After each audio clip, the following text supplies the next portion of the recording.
بسم اللہ الرحمن الرحیم۔ امام زمانہ سے محبت اور ان کی امامت کا اقرار ایمان کا حصہ ہے، بلکہ ایمان کی روح ہے۔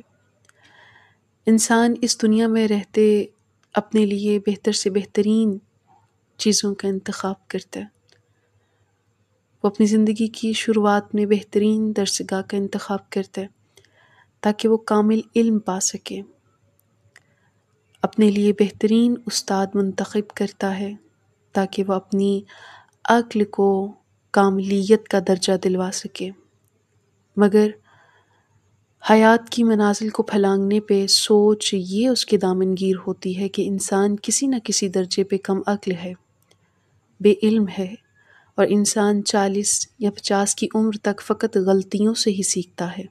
ہاں، اس کے بعد تجربوں کی روشنی میں قدم آگے بڑھاتا ہے، مگر تجربات بھی انسان کو ٹھوکروں کی زد میں جب لے کر آئیں تو بے بس ہو کر انسان بارگاہ خدا میں سجدہ ریز ہو کر پکار اٹھتا ہے، اے جہانوں کے مالک، اے زمین و آسمان کے خالق، اے اعلیٰ و عرفہ خدا، تو حاکم ہے اور میں محکوم ہوں، تو محکوم پر سوائے حاکم کے اور کون رحم کرے گا؟ پھر انسان کہتا ہے پروردگار تو اعلیٰ ہے اور میں کمتر ہوں، تو کمتر پر سوائے اعلیٰ کے اور کون رحم کرے گا؟ اور انسان بے اختیار وہ تمام راستوں کی کھوج میں لگ جاتا ہے جو خدا نے اپنی معرفت کے، اپنی اطاعت کے رستے بتائے۔ پھر انسان خدا کی لاریب کتاب میں یہ بھی پڑھتا ہے کہ اے ایمان والو، اطاعت کرو اللہ کی، اس کے رسول کی، اور اس کی جو تم میں سے صاحب امر ہیں۔ لفظ اطاعت میں ہی حیات کے سارے اسباب پوشیدہ ہیں، اور اطاعت ہی کاملیت کا پہلا درجہ ہے۔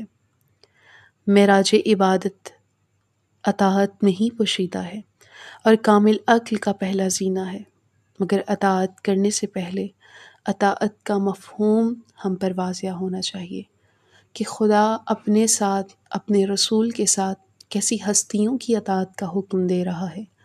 یہ ضروری امر ہے کہ ہمیں یہ سمجھ بوجھ ہو کہ ہم جس کی پیروی کر رہے ہیں، ہم جس کے پیچھے چل رہے ہیں، وہ ہستی کیسی ہے۔